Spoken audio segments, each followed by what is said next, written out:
Welcome to Unnecessary Roughness, Barstool Sports college football podcast. Well, how about a little more energy from you? I thought that was kind of energetic. Not really. Welcome. Thank you. Well, how did you used to do it? I'd stare them motherfuckers in their soul and I'd say, welcome to Unnecessary Roughness, Brandon Walker's podcast about college football. You did have a little more energy. That was a little flaccid. Flaccid. You had aggression but no energy. Why don't you do it? What's up, everybody? Welcome in. Brand new episode of Unnecessary Roughness starts now. I love that. That actually was pretty good. No, I feel like we have to do that every week now. Cut a promo on your ass. So we're all in the same place. Just like you're chilling with your Twisted Tea. Damn right I am. Of course I'm chilling my Twisted Tea. Cheers, Big on that couch. Cheers, Big A lot of meat on this couch. A lot of man meat.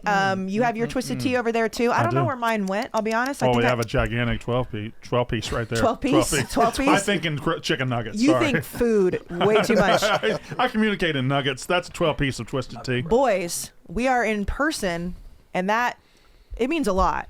But first of all, it means college football is really back. We were here to do a commercial today. Don't say it. Don't say the sponsor. I know you want to, but you can't, for the college football show. And so we're all here to do the Big 12 preview. Put that down. Put it down. By the way, side note, you love food more than anybody I've ever met in my life. Relax. Can't be. It's facts. Anyways, Twisted Tea. We love Twisted Tea. Grab a refreshing Twisted Tea today. The perfect alcohol beverage to keep the good times going all day long. So if you're new to Unnecessary Roughness, the fall, we're all over the place all the time. There are going to be some weeks where we're all here. Some of us are here. On Saturday nights, we'll all be everywhere. So, we're here. We're here? Yeah, we're here. Twisted Tea. I got my peach. Shout out to Lukey. For smokes making on your sure I don't know for making sure I get my Twisted Tea peach because that's the best one. And we've got Liam over there. The sky cam. Just chilling. Yeah, what's up, the man? shadow on there looks with no light whatsoever. I don't need light. Much like college football show, dark alley stats guy. Yeah, I like he's like the Undertaker over there. He is. Yeah. But it doesn't look like that in person. It just looks ridiculous on camera. No, it kind of looks bad in person too. Well, I can't even see you, Brando. We doing the Big 12 today? We're doing the Big 12 today, but first, and T-Bob, I must say, he got me more hypes than I thought I should be in the group text when all caps, the AP poll is out, baby. Yep. So the AP poll is out. Noticeably, the number one difference being that Texas is first over Penn State from the coaches poll. No. Texas was number one in the coaches poll. You're thinking of my poll. Yeah. Well, I hate that I just did that. Yeah. You're thinking of the Brandon Walker poll. I'm thinking of you too much. And the coaches poll was Texas 1, Ohio State 2. That's right. The switch here is Penn State's 2 instead of Ohio State. Why are you on my mind that much? I don't know, but I could see it. I will say the AP poll is closer to the Brandon Walker poll than it is the coaches. So we have Texas, Penn State, Ohio State, Clemson, Georgia, Notre Dame, Oregon, Alabama, LSU, and Miami as the top 10. I like it. And then Arizona State, Illinois, South Carolina, Michigan. I know you had Michigan much lower. People are pissed about that. Well, and you can keep reading it, and then I'll make this point. Florida, SMU, Kansas State, OU, A&M, and Indiana are the top 20. Ole Miss 21, Iowa State 22, Texas Tech 23, Tennessee 24, and Boise 25. Now, I think once you get past 11, where Arizona State resides, then everybody becomes an overrated or underrated jumbled mess because Illinois at 12 is just not a good enough team to be at 12. South Carolina continues to be massively overrated at 13. Michigan should barely be ranked if they are ranked. I think, but then who are you putting ahead of them? Florida? Yeah. Florida's proven nothing. SMU was a one-trick pony last year. I would put Florida ahead of him for what it's worth, though. Ever since their SEC pod, I've been coming around more and more to Florida. Like the schedule will remain the limiting factor, but like a 9-3 year from Florida, I could definitely see happening. That's going to be crazy, and that would put them at about what 12, 13 by year's end. Like so, I would actually bump Florida up. The point I'm making there, T-Bob, is there's nothing once you get past Arizona State, who went to the playoff last year and almost beat Texas, Illinois, Carolina, Michigan, Florida. SMU, like I said, SMU went to the playoffs, so put them to the side. But nobody behind Arizona State has proven anything to be number 12 team in the country, number 13 team in the country. It's all speculation, which it usually is. Yeah. But I would speculate Florida ahead of South Carolina too. And I think I not that I mind it, but Ole Miss at 21 seems low for them. Mm-hmm. I do like it, but it does seem low, especially if Austin Simmons. Boy, are we writing a check that Austin Simmons isn't going to be able to cash? Well, maybe because it's also like Ole Miss's biggest problem is their defense. Yeah, I know they're saying they replace talent with talent, but again, they had as many top 40 picks in last year's draft as I think anybody in the country. They had the best defense in school history. That's what I'm saying. But if you're going to have a guy that's going to go into the portal and fix that, it is Lane Kiffin. Yeah, but is that fixable? Is that like fixable every year though? Yeah. Right? I mean, like he can mitigate the damage, but like, if it was the best defense in school history, right? Mathematically, the odds are very against you that you're going to have that defense again. And like, yeah, Austin Simmons could be awesome, but Jackson Dart was already really fucking good. So like, can Simmons be that much better to offset? I think that's probably how Ole Miss ends up 21 here. Ev, what stands out to you? Well, I mean, obviously, I'm high on Ole Miss because I kind of think they're the team laying under the radar because of that, because question marks, they lost a lot on defense, but I think they reloaded it pretty well. Like, I just think they're a team that still falls like in that like that high second tier of the SEC. So I would have them higher for sure because I agree with T-Bob's point. Like, the defense probably regresses a little bit. But I think offense could stay the same or at least like close. So that's why I could think they're going to kind of be like similar to what they were last year, which is very good. But they will never ever probably have a roster as good as that again. They went 9-3 and lost to Kentucky. It's fair. So Kentucky's only SEC win. If he's going 9-3 with that roster, takes a step back on both offense and defense. What are we talking about? But I guess the thing that stuck out to me as well is SEC considered. Not the worst schedule. Yeah. That was a big factor for me as well. And maybe they don't take a step back offensively. Yeah, like maybe Al Simmons is that fucking guy and he rises up. That's a lot to put on his shoulders. It's obviously such a small sample size. They're replacing the receivers too, right? They're loaded at receiver through the portal and all that stuff, but they're replacing a good deal of stuff. I feel offensive line still not very good. I guess I feel that replacing weapons through the portal, and this is probably wrong, but this is just how I feel naturally, is that replacing weapons in the portal has proven to be somewhat easier than like elite pass rushing talent or elite D-line talent. Skill positions like that are easier than the trenches, yes. for sure. There's no doubt about that. Well, and just like you said, and we did the same thing with the coaches poll, is that after a certain point, and even, I mean, Alabama at 8, we don't know what that's going to look like, but where do you put some of these teams? How do you rank teams higher? So this, and we make fun of the AP poll every year. We get a couple weeks in and we're like, well, who fucking cares? But right now, this is what we had to go off of. I do like that they made the leap. They went ahead and, well, I guess it's all voting. Nobody did it on purpose, but they made the leap to go ahead and put Penn State ahead of Ohio State because a lot of people do the dumbest thing in the world. It's like, Ohio State's number 1 until they get beat. Well, that's not true. This is a new season. You got to treat it as a new team. You can't treat it as this team accomplishing what it accomplished last year. So Ohio State at 3 behind Penn State. Penn State does look more complete on paper than Ohio State. The problem is Penn State hadn't been able to beat Ohio State. But I like that somebody is thinking with their head and not just, I'm going to do this because of last year. So do you think that Penn State would be number 1 if Arch Manning wasn't on Texas? Because we haven't seen this man start a full season yet. We assume he's going to be really good, and we know how good Texas is. But when and I'm not a Drew Aller person, we know this, but Penn State has the least question marks of all these teams. I mean, Texas is pretty free of question marks too, because Quinn Ewers, we all agree, wasn't great last year. They made the Final Four. They made the playoff, made the Final Four. Can Arch be what Quinn Ewers was in his last year? Absolutely. I don't think that's that big of a bar. With Sark as the coach and with the weapons they have and with the fact that since Sark has gotten there, those top 5 classes they've always gotten are now actually developed into what they're supposed to be. I think Texas is as sure a thing as there is on the board, even including Penn State. If Texas wins the championship, it's because of the defense, right? Yeah. So Arch is not having to shoulder that entire load. And on a man-for-man standpoint, they have the most talented roster in the country, which is where something that we're kind of glossing over because of last year, but it is kind of insane relative to their talent level that Alabama would be at 8. Because if you just look at things like blue chip ratio and all other sorts of metrics, like Alabama is without a doubt the number 2 most talented roster in the country. Like, you'll get PFF unit rankings, their second offensive line, second defensive line. Like, they should be in that top 5. So as crazy as it sounds, even ranking them 8 is an inherent critique of Kalen DeBoer and what you saw last year and the quarterback position. I'm about to say, and having a 4th-year junior. I know what I'm about to say is contradictory to what I said already about not worrying about last year, but if when putting these teams together in the top 10, it is impossible for me to forget Alabama losing to Vanderbilt, getting destroyed by Oklahoma. The Oklahoma one is the one for me. And doing those things like Nick Saban left that cupboard as full as you can leave a cupboard. In fact, even the quarterback that Alabama fans are blaming for last year took them to the playoff 2 years ago. Yeah. And now DeBoer walks in and goes 9-3 with those guys. Now you got to go to a quarterback who no Alabama fan has ever believed in, no Alabama coach, whether it's Saban, DeBoer, or coordinators, has ever believed in this guy to be the guy, and now he's just the guy by default. Yeah. I'm sorry, there's enough there to hold me back. But do we think is he definitely going to be the guy? Is that like even if he's not, what's the answer? A true freshman?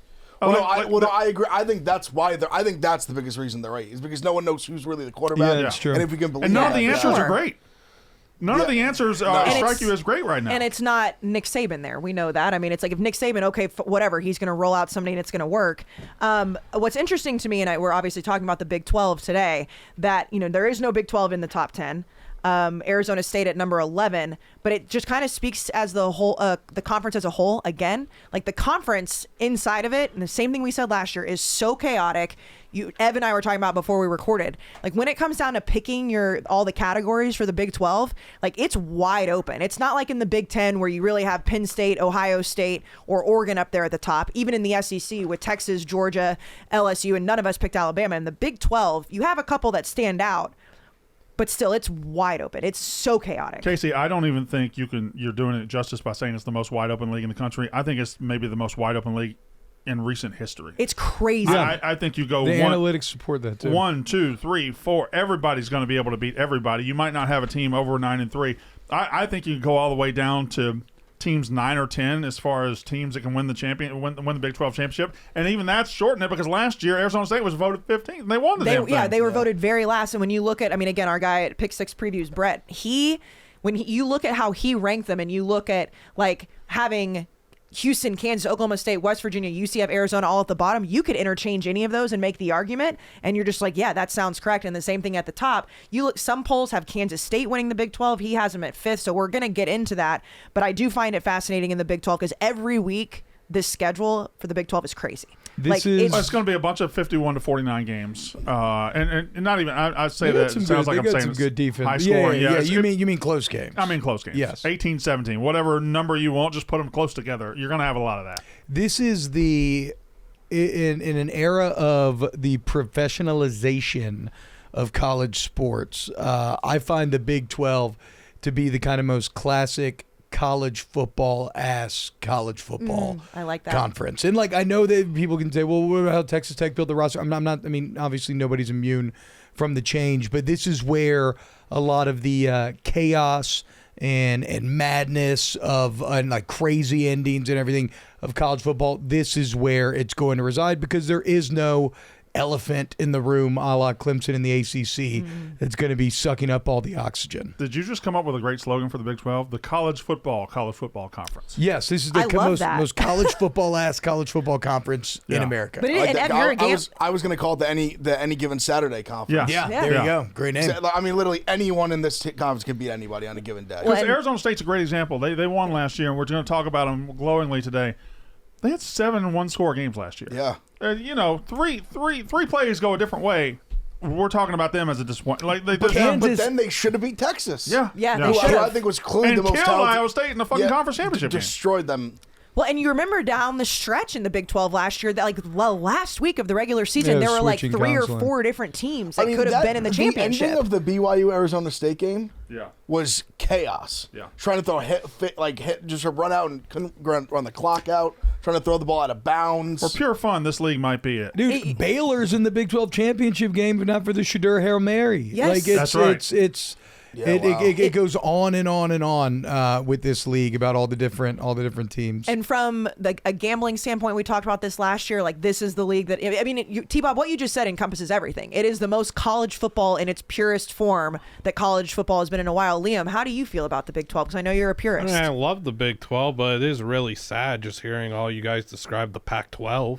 Like, it is very, very sad. That is sad. Yeah, I mean, everything that you guys say is just literally about the Pac-12, and we're just acting like that didn't exist, which I guess, it exists in some form. Now it's garbage, but whatever. I love the Big 12. I can't wait to talk about it today. I'm very excited. I actually have a decisive champion, unlike I think all you guys do. I'm very confident in my pick, and I just can't wait to talk about the Big 12. It's very fun. I'll tell you how decisive mine is. I have champion written down. I have one team or the other.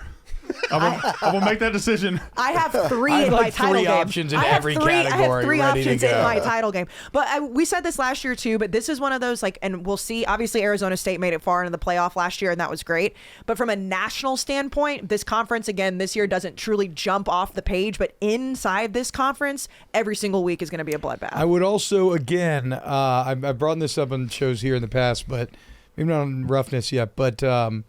I think this is the conference with the most exciting group of quarterbacks. Ooh, I think others might be more top heavy, but you look top to bottom. Yeah. Sam Levitt, Josh Hoover, Sawyer Robertson, Rocco Beck, Brendan Sorsby, Avery Johnson, Devin Dampier, Baron Morton, Caden Salter, Notam Fita, Jalen Daniels. I mean, it's nearly every single Sawyer team. Robertson? What's that? Did you say Sawyer Robertson? Yeah. Oh, sorry. But like nearly every single team not only has a guy that's pretty damn good, but they're all experienced. Yeah. The vast majority of them returning to their teams. Yeah, I've been through the so wars. like this is the most stable and probably exciting cumulative group of quarterbacks in the country. Well, actually, Liam, do you agree? I'd like to get the ball knower expert on that. With you. Okay. I'm over here. No. The guy that actually watches all the games. I want to talk to him. I thought we were doing ball knowers. Not just hanging out on the bus or whatever it is y'all do in game down. That is what he does. Hey, he's on planes watching the game. TVs. We have like 5 TVs in we there. got 6 TVs in there. I'm on a couch. I will say, Brandon. Also, I'm never in the bus. Brandon's never in the bus. I do not hang out in the bus. He is always out amongst the people. He's the man of the people. The rest of us are in the bus. I'm just not watching games. Goes back and forth. You know not he watching is? games. Exactly what we were accusing him He's of. in Indiana. What's he doing in pacer. Indiana? He's a chronic pacer. I'm a pacer. Oh, I can't okay. sit still, Okay. Yeah, no, he's always out there pacing back and forth. Oh, so this year Meter in the games. morning though. We won't even be able to watch. That's this. true. Yeah, we're good now. Yeah, we're good. To be fair, Brandon also people say, "Oh, he must be nervous. He's out there pacing." Like, no, that's just him. He's not nervous for it. He's just a pacing. I just pace. Before we get to the Big 12 preview, we got to talk about Viore. I'm wearing my Viore leggings today, and Brandon, I know you've got your Viore boxers on. Well, I don't know for a fact, but Hey, now. if I know, I know. Yeah. Still thinking about your Viore poll, is Brandon. incredibly versatile and comfortable, perfect for whatever your day brings. Beyond the gym, whether you're running errands, heading to the office, or meeting up with friends, or if you're on the Jersey Shore with all the people at the Barstool Beach House, which I can't stop watching, the Sunday Performance Jogger. They've got everything. It's stylish and comfortable, and you can wear it all day. As I've said, guys, if you want to buy your girl a nice matching set, she's going to look phenomenal. They've got all the colors. It is the best. Makes that ass pop. I promise you that. I've got my black leggings on, and I'm loving it. Viore is an investment in your happiness. For all of our listeners, they are offering it 20% off your first purchase. Get some of the most comfortable and versatile clothing on the planet at viore.com/roughness. It will auto-apply your discount there. Go to VUORI.com/roughness. Exclusions do apply. Visit the website for full terms and conditions. Not only will you receive 20% off your first purchase, you'll enjoy free shipping on any U.S. orders over $75 and free returns. Go to Viore.com/roughness and discover the versatility. God, I can't talk today. Versatility of Viore. Versatility. You still didn't fix What it. did I say? You kept saying versatility. Am I I've actually stroke? noticed Are you- every episode she says versatility. Are you And I inventing think that's versatility? something. Yeah. Do I say it every time? Yeah. Versatility. Why has no one stopped me? Because you're just You know, you're 'cause it's not just that big of you. a deal. You just, we expect I you mean, to. pronouncing words correctly is a Is social versatility a concept. word? Yeah, it's Versatility? No, I don't think I mean, like someone just made it up one day. Yeah, pronouncing be words versatile. correctly is overrated. Yeah, I agree. so. But you can also be versatile. Well, I did not know I do that. Now I know. Okay. Thank you, boys, for fixing that. Let's dive in because we Yes. got to get Big Ev out of here and Big 12 preview. Got to get on a plane. So, Brandon, I will let you pick first No, I because picked last time. Let T-Bob pick. no, I thought T-Bob picked. I did pick last time. Remember Thank I you. said Very because kind of he's- you. Oh, I think I Thank did you. the exact same thing last time. You did, but thank Okay, you. all right. No, you did not. I said T-Bob was going to go first because Oh, he's thank the you, only Kayce. SEC ball knower as a ball player. Yeah. Okay, well, that's not. Also, I do want the record to show I think there is nothing lamer on these shows than being like, well, I played. Too many people use that to mask a distinct lack of knowledge. Yeah. I like that. Agreed. Continue. Agreed, Love yeah. that. agree. I Well, was yeah, there. also, it's not like he was good. You know, SEC all honorable Mitchie now. Let's not get into any lies now, okay, dude? Let's see, and I like that you say that because the amount of times that I get, or I mean, even Brandon, Ev, whoever hasn't played at the college level, like, what do you know? You didn't Yeah. play at this level. It's Well, fucking stupid. yeah, we were I on mean, the It's couch like, oh, what do I watching, know? I just brother. devote my entire adult life to it. Like Like, Big what? Ev's about to say something that's so stupid and it's going to piss me off, and I know what he's going to say. Go ahead and say it.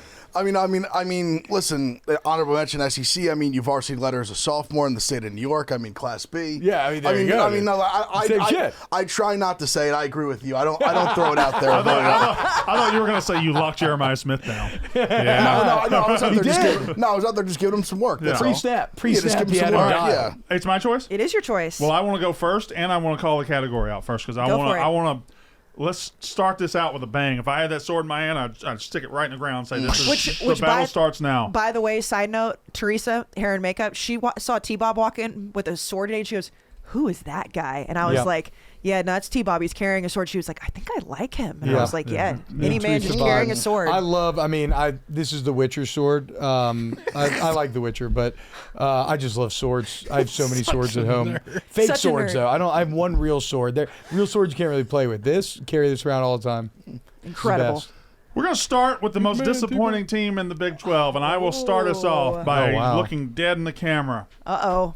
I don't know if the rest of y'all are going with me, but it's the Arizona State Sun Devils. Ooh. You have last year was a magical ride, one that we kind of go back with. The hindsight's not exactly 2020. We think, well, this team gave Texas a run and they killed Iowa State in the Big 12 title game, and we think that's what they did all year, and that's not really what they did all year. What they did all year was play in very, very close games. What they did all year was, and I had this written down, but I got to look at it.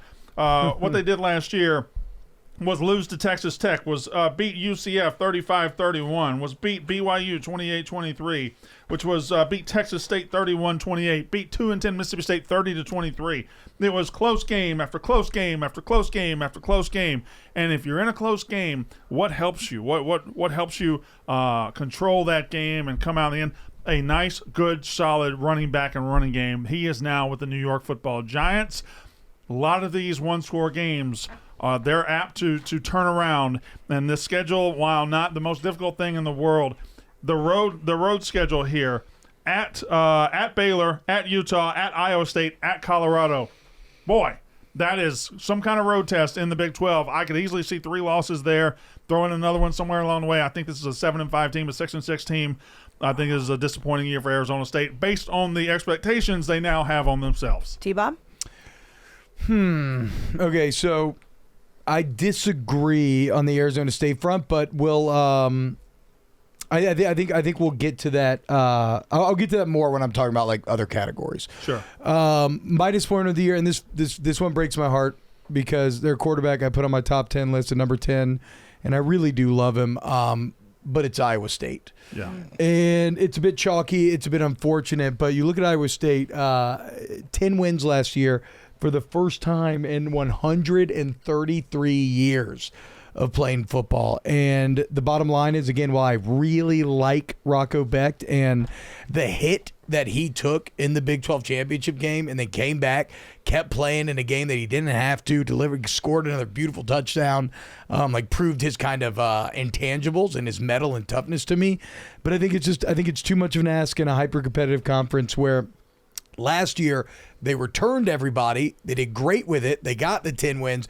And this year, they're just replacing everybody. So I think Becht has 2 years left. Rocco does. So, I mean, maybe I'll be back on Iowa State to bounce back next season. Mm-hmm. But I think this season's lining up to be a bit of a reset year after the 10 wins from last year. Ev? Yeah, I actually like that call. I mean, it's losing both the receivers, too. I mean, they lost everything. I'm going with Texas Tech. And I want to be clear about this. Ooh. I don't think they're going to be like horrible by any means. I just think we're putting them a little too much on a pedestal because they brought in so much talent. They have all this wave of NIL money that brought in all these new transfers. I don't know. I just feel like I just don't think it's going to fall the way they think it's going to. Like, I mean, people are talking like Big 12 championship game with them and even winning the conference. I don't know. I don't see it. Also, Baron Moore, I think he's good. A lot of injury problems. If he gets hurt, like I feel like they kind of addressed everything but that. I understand he's a solid player, but I don't know. I think they fall outside the top 4 of the conference.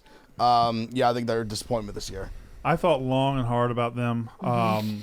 They added a lot, but there's a shit ton of moving parts, man. A ton. There's a ton of moving parts, and I just, until Joey McGuire shows it, I It's your pick, but that's another. He was someone who I liked when they hired him, and I feel like after watching more, I've liked him. Just less hasn't and less. happened yet. Yeah, and I just feel like to have like for them to even meet expectations, like things have to really go well, like really strike lightning in a bottle here, and all these things have to just coincide very well together. And I just feel like it's more likely than not that that's not going to happen. I feel like if you go back and look at our old graphics from the Big 12, that I have Joey Maguire like multiple times for different, like obviously Coach of the Year at some point, but he just hasn't proven it yet. And I know T-Bob, you've talked about them too. I will say that what they did in the transfer portal is ungodly. I mean, I know everybody has, but like I think from what I saw that they put more together from like a 4-star perspective than like of them. the rest of the Big 12 combined or something crazy like that. Yeah, that's what I'm. So goofy to assign stars to guys who have already played college football. Yes. No. I actually think reevaluating them is actually because like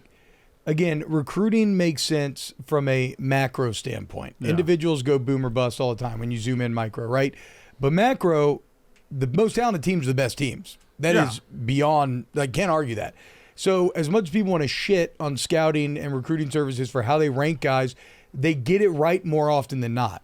And so as we try to parse and tell the future and see how these rosters change, I actually really like that they re-rank these guys and assign them new ratings based on how they've actually proven to do on the college level. I feel like now it might be more inexact than high school recruiting since it's so new, but I applaud the effort. I think it's because it's the word stars. Like that's what feels goofy to me. It's like you're a 21-year-old and you're like getting like, but what else are you gonna do? The balance of taking a guy who's a 2-year all-conference selection in the Mountain West, or a guy at Georgia who's never played because he's at Georgia. Like it's just a little goofy sometimes. Well, I think that's why I like it, because I think I'd rather have the guy that dominated for 2 years in the Mountain West. Always. Oh, always. I think I'd rather have the guy that's stuck behind an All-American at Georgia. Maybe, and I think it's circumstantial. It's sometimes you want this guy, sometimes you want that guy. Because there's they just love to throw down as a flex. Oh, like this former 4-star, but like use the example you said. Like they'd rank like that guy a 4-star, and he should be. Yeah. Like he's shown he could play at a very high level. Yeah. It also just sucks whenever you see a 4-star coming out of high school that sits behind an All-American at Georgia, and then he does get his chance and he sucks. Yeah. But then there's also the opportunity where he's really good. Liam, you were very adamant about thinking they suck. Were you really shaking your head yes? When he asked about the stars, did I just put words in your mouth? Do you think it sucks? I'm indifferent. I don't know. I can't remember if I did anything. You shook your head very, very hard. You were just here. Yeah, he went like this. He did like that. I honestly, man, I might be in my own world then thinking about the Big 12. Oh, okay, Blutman, your pick. Great googly moogly. Your pick. Big 12, I thought really hard about ISU. I thought really hard about Texas Tech.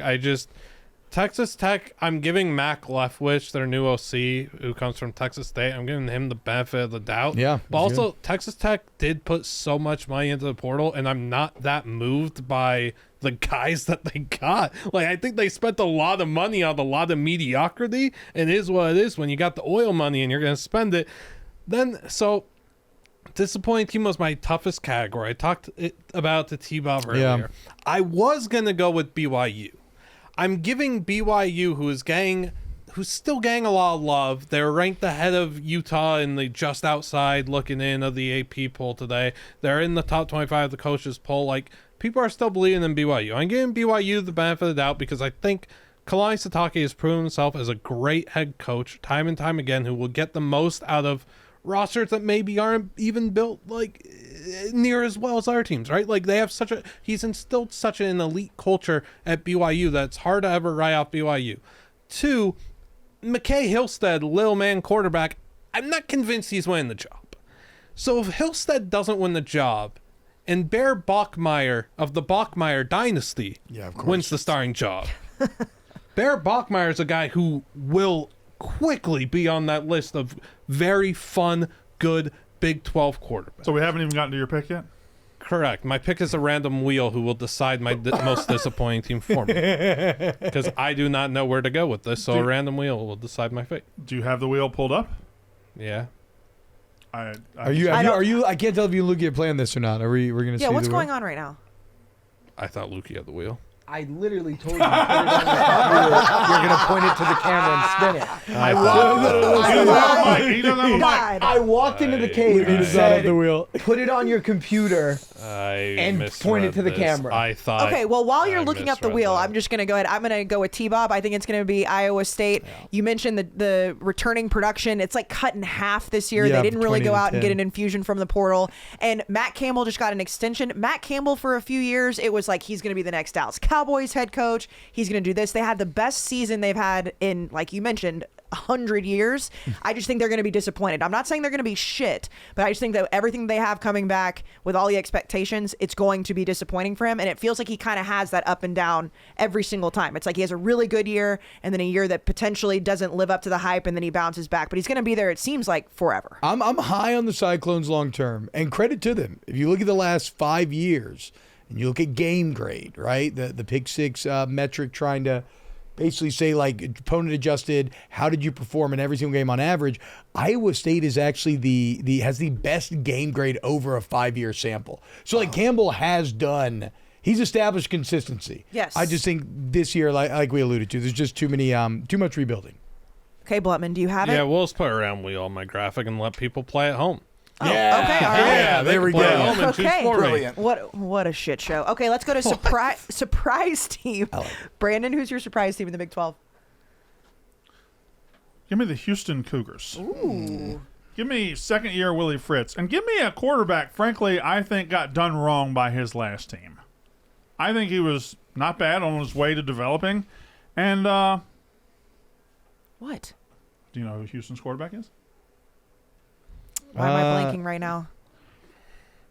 It's a fucked up question to ask out of nowhere, for being completely Is it Connor honest. Wegman? Yeah. Yep. Yeah. It's Texas A&M's guy. I completely forgot about that. It's Texas A&M's guy. He's not really a fit to me for Willie Fritz's offense. Hey, I got to tell you something. Oh, I'm sorry. Are you Willie Fritz? Are you Willie Fritz? No, I'm not Willie Fritz. Are you Willie Fritz? Talk like him. Are you Willie Fritz? I will say this, that I hand up, that is one of those moments that once you take off our jersey, I just completely forgot about that. Second year coach, I think if you're going to be in a conference that is week to week, close, everything's nip and tuck, give me a coach who I think can make up the difference in some of those games. I like the quarterback. I think he's solid. I think he's on a good developmental path. Obviously they went with Marcel Reed. Whatever. He got hurt too, so it wasn't. That's fine. That's fine. I'm not. But in a league that's ultra competitive, give me a veteran coach who's used to doing less with more. Give me. God, you are struggling, sir. Give me a veteran coach with a quarterback who I think he can do some things with. I like Houston. I will say that. I mean, and I was very high on Connor last year. It sucks how he got hurt. He couldn't stay healthy at A&M, but I think he's a very good quarterback. I like Houston, and I'm really just making on the coach. I like the coach a lot. Okay, Ev, who's your pick? Mine is I'm going with the Cincinnati Bearcats. I think it's potential. I'm a Sorsby guy. I like Sorsby. I think he's a good player. I think they had some tough breaks last year. I think they're a better team. I bet on them a ton last year. I was addicted to betting on them. I couldn't quit them. I still can't quit them now. I just think there's something there. They have some Dante Corleone, very talented guy up front. Joe Royer was Ohio State guy, very good tight end, like NFL type guy. Evan Pryor back from Ohio State as well. I'm not saying this just for Ohio State ties, just like the talent they have. They brought in some good transfers that have been there, have been productive. I think ready to take that next step. I think they're a team because they're that team that kind of falls in the middle of that pack that I think, given the schedule as well, I think breaks well for them. I think they're a team that could easily have a solid season, win 8-9 games. I don't think that's crazy at all. I like the Bearcats, Cincinnati. Brief interjection here before T-Bop goes. I think you could pick 12 teams here. That's what I'm saying. The bottom of the league is. I think this was probably the toughest one I had because I thought about Houston. Yeah. They were one that I was looking at as well, but I landed on Cincinnati. I like Rich Rod of West Virginia. I like a lot of. Stay tuned for that one. All right, T-Bob. Sorry. Oh, I don't know. Fun fact on Sorsby. Only quarterback in the country to last year to have a game in which he threw for 425 and a game in which he had rushed for at least 125. He's a talented guy. He's real talented. Yeah, I like him a lot. I bounced back and forth here. I had Baylor written down for a little bit, but then I'm like, well, can that really be a surprise team when they were play away from the Big 12 championship? No. I had Kansas State written down here because I want to find somewhere to talk about Kansas State because I do think they're very good and have as much potential as anybody to win this conference, but a little too consistent and too good as of late to get the choice here. So in the end, I did end up actually going with Houston. and it's a lot of the same reasons. Weren't you usually poking holes at mine? What? I thought you were. No, I don't like Wegman as a fit. Okay. To be fair, all right. I mean, Willie Fritz is a run first guy. Yeah. I think like. If you had like a Dampier or something, like a true like running quarter, like I think he'll. Pratt at Tulane, wasn't this guy? Wasn't Pratt? He wasn't. Yeah, he did have success with Pratt. Yeah. That's fair. And look, but it's like you said. I saw Willie Fritz do it firsthand at Tulane. Now you put him in Houston. They switched with coordinators. He's got a ton of money being invested. I don't think they threaten a championship or anything, but I do think they're vastly improved. I think they'll have the biggest turnaround of any team this season. Blutman? If you say Will, you're out of here. I'm not doing that play. Okay. I did that for one thing because it makes sense and it fits the wackiness of this conference. Shout old Pac-12, whatever. This isn't like a surprise because if you look last year, they had 8 regular season wins, 9 with the bowl win. It's more of a surprise when you're looking at odds and everything and win totals. Win totals 6.5. I think that's a joke. They're plus 700 to make playoff. I think it's TCU. I think TCU gets 9 or 10 regular season wins. I like TCU a lot. Love the quarterback. Josh Hoover's one of the premier quarterbacks in this country. They'll have 2 ACC wins after 3 weeks of play. That's nice to have under your belt. Could they go and beat ASU on the road on a Friday night and be 4-0? Yeah, I don't see why not. I'm investing in TCU. I like their defense to get better. Bud Clark's a dog. I'm in on TCU. What can I say? And you said Rich Rod. I have West Virginia. I mean, I know obviously it's a rebuild and West Virginia fans are stoked. Why wouldn't they be? 17 years ago, Rich Rod brings them back. You know what their offense is going to look like, but so many people have them at the very bottom of the Big 12. They do have to reload in a lot of places. I don't even know if they for sure know who their quarterback is yet, but their running back is back. And I just think Rich Rod is going to come in with all cylinders firing. I think he's going to be an incredible coach from the very beginning. We know what he's able to do. And West Virginia, with all the talent Neil Brown had, I mean, I obviously know it's, Neil Brown had so much hype and then was on the hot seat. They still have a good roster. It's not the best roster in the world, but it still is very good. And I feel like every poll I look at, they're at the very bottom of this conference. And I think that's going to be surprising. Like, hey, I know it's been almost 20 years since he's been there, but Rich Rod's back, baby. Like, how could you not be excited if you're a West Virginia fan? No, I like running it back. I actually want to change my answer too. Sorry, I want to change my answer to Kansas. I thought about it more. I was tempted to do Kansas anyway. And we said this league was all the answers were yeah, jumbled. no, I know. I'm just gonna go Kansas because last year that was a team where their record did not reflect how good they could have been. Like they kind of fucked it up last year. They were the opposite of Arizona State. They were losing all the one-score games. And then at the end they got hot. They started beating everyone. I think they rattled off like 4 ranked wins in a row or something. They should have beat Kansas State too. BYU? Yeah.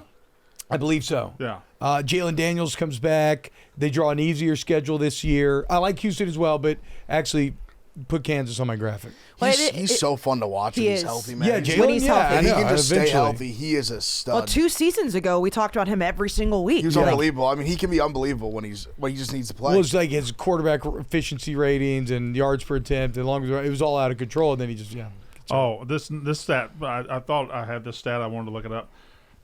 Kansas won 5 games last year. They had 10 fourth-quarter leads. Yeah, exactly. That's crazy. So that's a team that just deeply underachieved in crunch time. I like Leipold still. Feels like they're ripe for a bounce back. I know when we talk about coaches and going back to West Virginia, Brandon, because you mentioned Rich Rod, like when coaches come back after all this time, you know what to expect. But am I crazy to think that even though it's been forever, that he's going to be able to come back and he's going to have to find guys to fit his system, but that it's Rich Rod? Like he's going to be able to do that at West Virginia. I mean, it's not only them running it back; it's him basically getting a second chance at life here, right? Coaching life in the big time. So, and he did well at Jacksonville State. Yeah. That's what it was, right? Like that's why I would have hope is that it's not like he like Scott Frost. What do you have to really fall back on for high? Where did Scott Frost go after he got fired at Nebraska? UCF. That's what I'm saying. But after he got fired at Nebraska, anywhere in between? No, he was just chilling. No, yeah. Exactly. That's getting that fucking fired coach money. Yes. It's fucking sketchy to me. Yeah. Like Rich Rod went and proved it at a lower level to get back into this opportunity, which would make me feel much better as a Mountaineer fan. And it from like all the reports inside that like his staff isn't just like, oh, okay, it's it's a rebuilding year, we're gonna get our guys, but it's gonna like they hit the ground running really fast, and like they know they have Jaheim White back.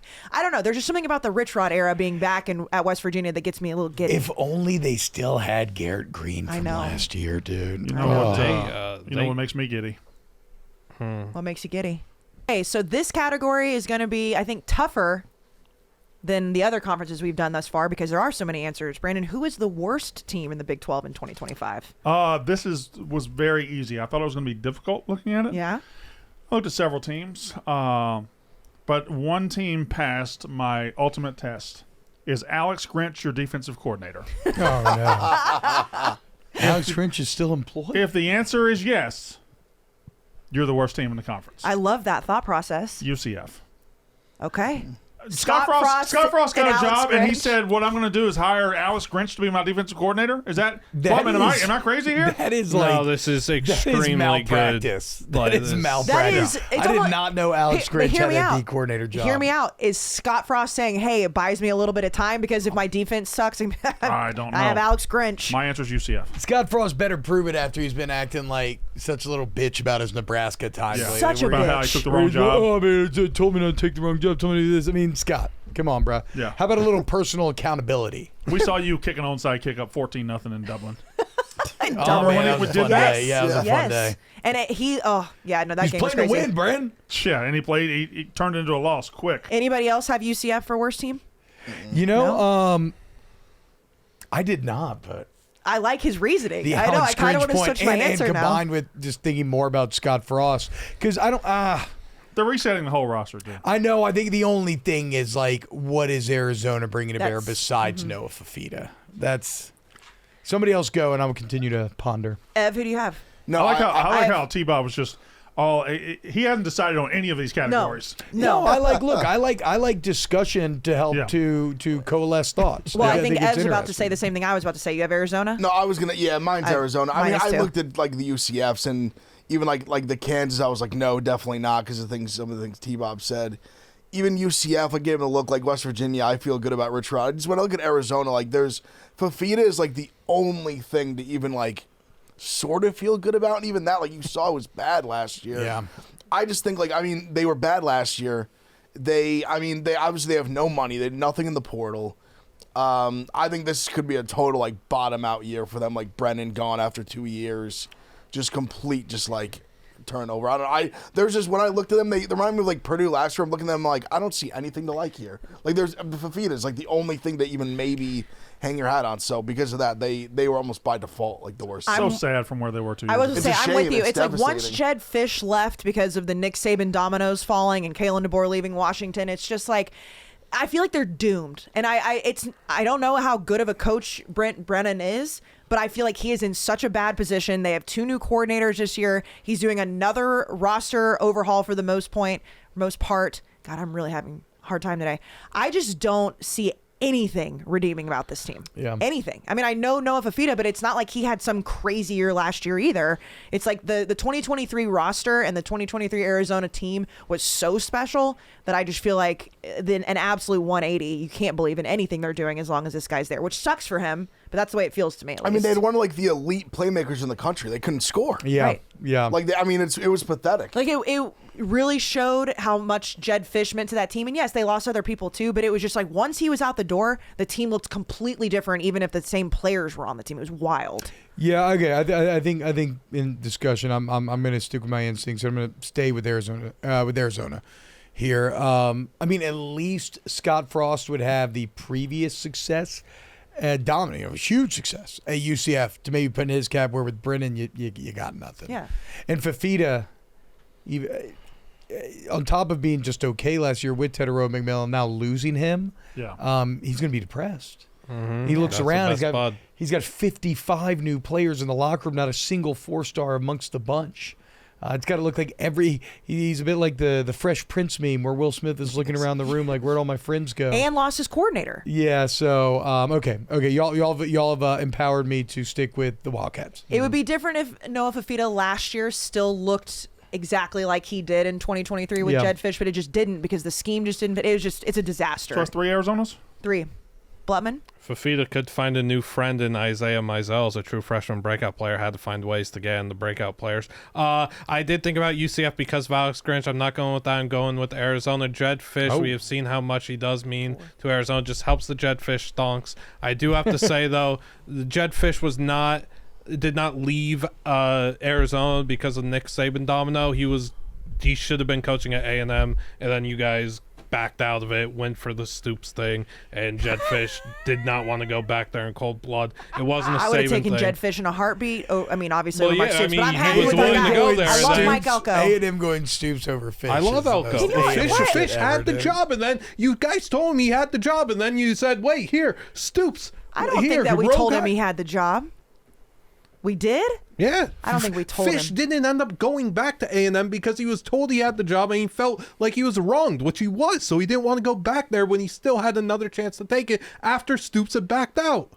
After the Stoops thing went up in flames. Well, this is not the A&M podcast, but I don't know if we offered him the job and then took it back. Wait, I think what he's saying is you're talking about before the Stoops stuff. You're saying in a previous timeline. Fisch had the A&M job. Yes. AD goes rogue. Goes to Stoops. Oh, okay. Buddy. Never mind. Okay, now Fisch feels slighted. Fisch gets the offer again. Fisch says, no, I don't want because I'm not your true number one option. Fisch goes to Washington. We have the Mike Arizona Elko. relationship was fractured. We're on to 2025. We're on to 2025. Where's talking about? I just had to say because he wasn't a victim of the Saban domino effect. I just want to say that. Arizona, though, yes, I think Brennan was a safer hire. And it was a safer hire that had zero ceiling, and we're seeing this. There's zero game changers on the roster. Okay, the Liam Blutman Ball Knowers Big Game presented by Brandon Walker. Again, just a caveat: if you've not listened, this is the game. Well, I guess in the Big 12, technically every game is this way because it doesn't have like the marquee games. They're all this way every week. So, Brandon, what's your game? So, I almost went with too many to name. I almost just said too many to name because there's so many. It's all the same. It's like a washing machine. Everybody's tumbling around in there. I actually went with a week 1 game, so I think it could be a good one for the conference. I think Colorado can beat Georgia Tech, and Colorado is a team losing Travis Hunter and losing Shedeur Sanders and the health issues at Deion. There's a lot of question marks there. New quarterback and everything. Georgia Tech getting a lot of love right now. They're in the receiving votes as far as the AP poll. I think they're a good, solid team that expects to be really good this year.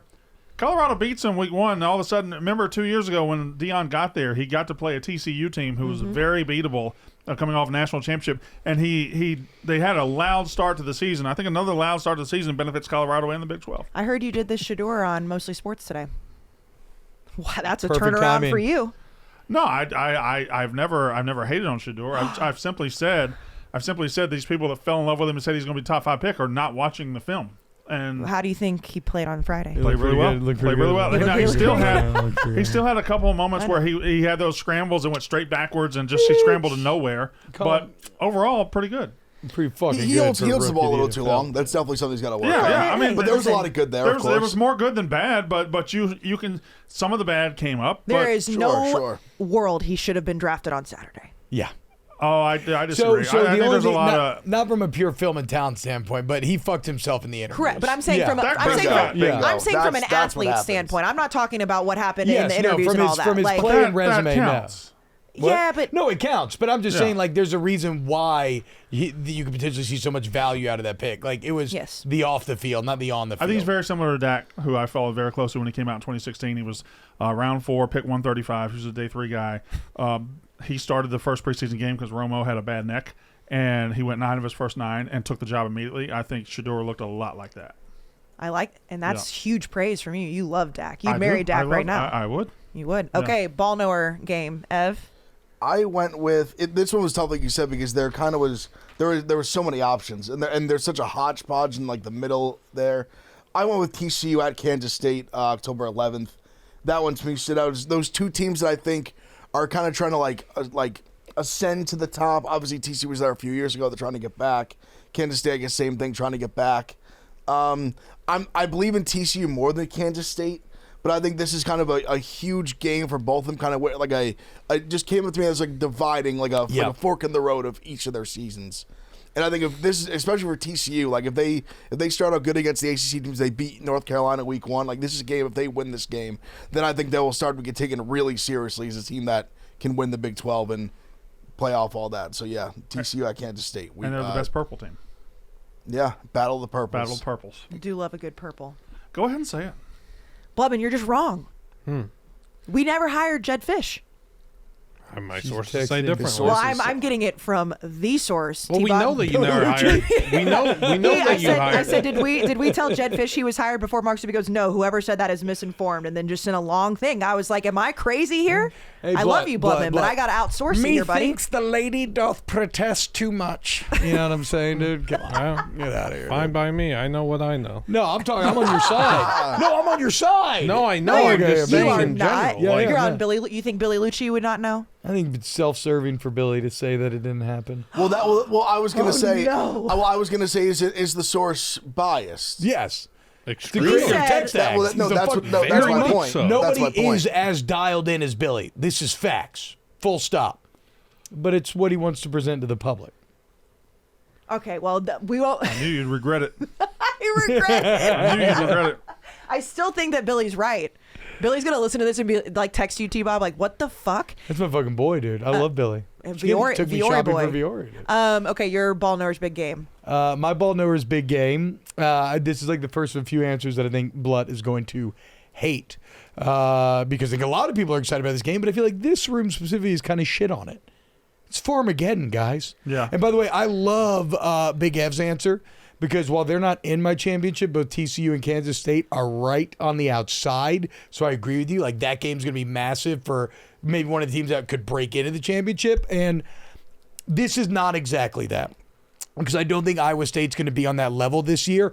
But Iowa State has a chance to prove me wrong immediately out the bat and say, okay, yeah, guess what? We are going to somehow build on top of last year. They can kind of shatter all of Kansas State's expectations over one, or Kansas State, who I really love. I mean, I love Avery Johnson. As we said, Chris Kleeman, you look at game grade over the last 3 years, Kansas State #1 in the Big 12, returning a ton. I feel like this, it's almost like Kansas State's been knocking on the door for so long. Is this going to be the year? If it's going to be the year, Farmageddon is the perfect opportunity to make that statement to the country as a whole. Everybody's going to be watching. It's an actual conference game that matters. It's going down in 12 fucking days in Ireland. Let's fucking go. Farmageddon blood. Yeah. Woo. Woo. That's the first woo we've ever gotten out of Big F. Just go. fire Big F the fuck up. I mean, how could we not? I mean, I know you said that we've like shit on the game. So close. It's more that I just don't like that it's in Ireland. But I love that. But it's in I Ireland. love the game. Oh, they like It's to also farm one just of those like us. things you can say you love it or don't love it, but when you wake up that Saturday morning, Oh my you God. will fucking adore it. It's all we're going to talk about. Also, again, you gotta talk about Avery. Big F's got goosebumps. It's so close. no, it feels great. 12 days. And that's probably I would argue, the best game on week 0 the last few years. For sure. Without a doubt. Like Georgia Tech, Florida State ended up being an awesome game, but not. It Who does did not Notre have. Dame beat 2 years ago? This has No. I think the shit out of Navy like game sucked. That was bullshit. Sam Hartman threw for like you an have hour to and have a scored competitive like 50 matchup points. in this game, or what the fuck were Who you was doing? and it was Nebraska. Northwestern. That was the. Okay, yeah, that was that's the the game. one. You're right, Like Kansas State, That was Iowa the State, game. it's a good fucking Yeah. game. And Kayce, what's his name? That was from Texas that went to Nebraska. We had him winning the Heisman at halftime. Thompson. No. Thompson. Yeah. Casey, yeah, we remember. You remember That at was the halftime? first drive. Yeah, we were like, Thompson. Casey Thompson's winning the Heisman. And then they just like didn't score again. Wait, so is Avery Johnson going to come up anywhere else in this podcast? Yes, okay. he is. Then I'll save. Not for me. He is for me. Nope. Okay, the ball knower game, Blutman. Non-conference. Yeah, Farmageddon. Super cool. Yeah, Iowa State playing in Ireland. Fun. That's tough. Blutman's about to make a statement here. Week two, Iowa State's got to play Iowa. That's not fun. No. It's tough. What's the sandwich? The third game?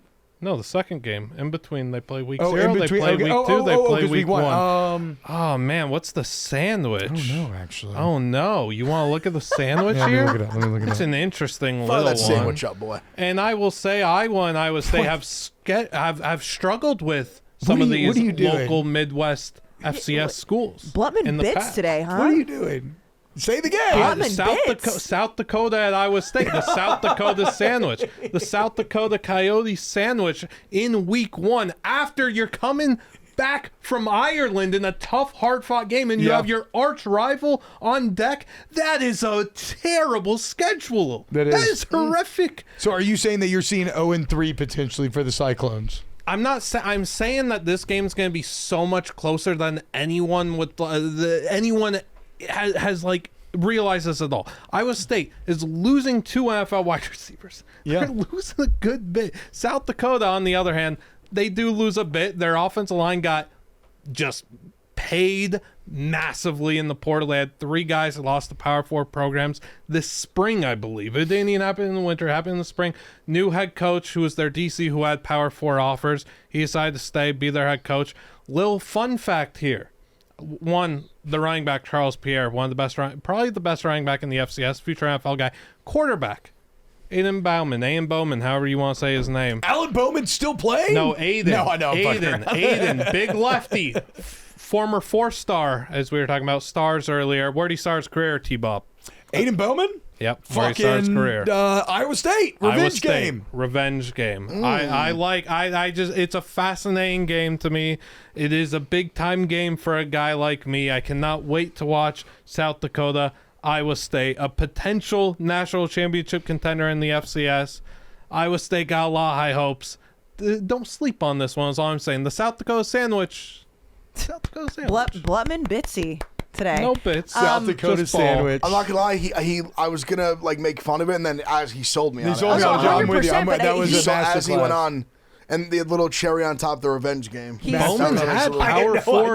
He had dude. Power 4 looks too to leave and go play Power 4 in 2025. He said, "No, I'm play for a championship. I won't play for a title." Yeah. So Brandon, you said that every game in this conference could be technically the ball knowers game. Yeah. So when I actually ranked the teams how I think they're going to finish, and I looked mid-season around October 18th-ish, I was like, what game do I think is going to mean a lot for this conference? And because I like both of these teams, Texas Tech versus Arizona State, October 18th. Yeah. Texas Tech won last year in a really close one. It's that mid-season heat check for both of these teams, because I am still high on Arizona State, and we'll get more to that later. I like Texas Tech, and right there in the middle of this schedule, you get to see 2 teams like that could really start to decide the playoff run inside the Big 12. So that is my ball knowers game. Brandon, you know what else is a ball knower? Yep. You, because you've got good hair. I thought it was Viore underwear. Do what? Because it's on your balls. I thought it was Blue Chew, which I'll talk about later. No. No, yeah, you and T-Bob and Ev and they can do that. Nutrafol. We love Nutrafol. They've been a partner of ours for a long time. You've probably seen a million ads for hair growth products and thought maybe that'll work. Nutrafol isn't like the rest of them. Truly, I mean, you can see. Look at Brandon's. Look at these locks. Look at these. Come on. Running his hair. Come on. Look at that. And if you saw Brandon when he made it to Barstool Sports in 2019, my God. No, we love Nutrafol so much. It's the #1 dermatologist recommended hair growth supplement brand, trusted by over 1.5 million people. You can feel great about what you're putting into your body because Nutrafol hair growth supplements are backed by a ton of different studies. And we all know that whenever it's starting from the inside of your body out, it's actually going to last. So it helps with all the different things, especially the thickness of your hair. I use the postpartum formula after my son was born, and I've been using the woman's formula. I absolutely love it. They use ingredient studies, all the different things people are worried about right now, about all the supplements and vitamins. You don't have to worry about that with Nutrafol. You'll see thicker, stronger, faster growing hair with less shedding in just 3 to 6 months with Nutrafol. And for a limited time, Nutrafol is offering our listeners $10 off your first month subscription and free shipping when you go to Nutrafol.com and enter the promo code UR. That's NUTRAFOL.com/UR. Find out why Nutrafol is the best-selling hair growth supplement brand. That's Nutrafol.com, promo code UR. All right, so shout out to Nutrafol. So it is 3:09 p.m. as we record this on a Monday. Big Av has to be on a flight, so I need to get him out by 3:15. So what we're going to do now is just got 6 minutes left. We're going to run you through the last 4 categories. Yeah. It's your spotlight, okay? Speed run. All right, I love Coach of the year in the Big 12. I think Dave Aranda makes his comeback. Like it. Wow. I think this is the comeback. He obviously had the amazing first season, win the conference. Obviously, it's been not great since then, but good end of the year last year. They're one of the rare scenarios where I think that that momentum can carry over with how much guys they're bringing back like the whole offense. I think Dave Aranda. I think that Baylor's a big bounce back year, and Dave Aranda, Coach of the Year. Do you have a breakout player of the year? Yeah, Evan Pryor. I mentioned him earlier from Cincinnati. Big time home run threat as a running back. Former Ohio State guy that I think really would have stayed if not for Trayvon Henderson coming back for senior year unexpectedly. Judkins transferring. I think he was poised to be like one of the next guys. I think he's going to be the lead back for them this year. Like big time guy, like big time speed. I think it's a chance to be an NFL guy. Evan Pryor, I think, is a huge year at Cincinnati. Who's the player of the year in the Big 12?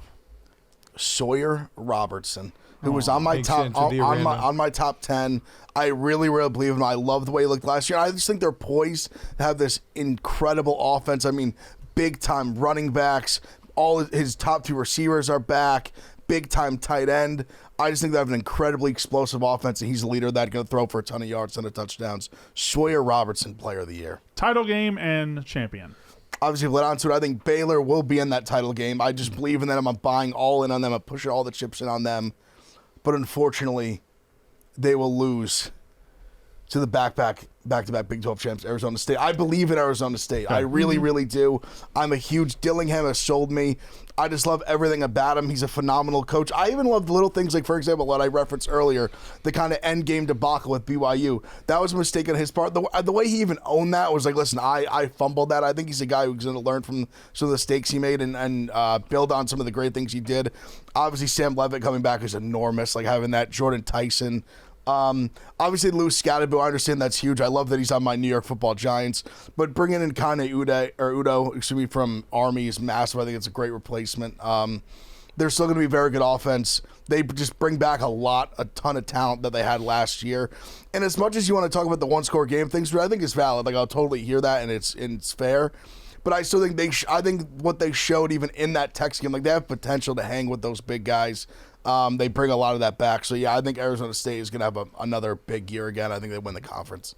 All right, we'll go get on that plane, and we'll talk about the ACC on Thursday. Let's do it. The Atlantic Coast Conference. Good luck, guys. Hey, can you give us another woo? Can you give us another woo like you did? Woo! Oh, very good. It's got to come like it's got to roll. Like, no, I was really fired up. No, but I know, but I wanted to hear it again. When you said 12 days, like my dick stood up. Get a woo out of him. Farmageddon's coming up. You're just gonna try to manufacture it. Yeah, but I feel like you're the factory. Hype me up, King. All right, dude. Picture this, okay? In 12 days, probably gonna be a little bit cooler outside. We might even be pushing high 70s.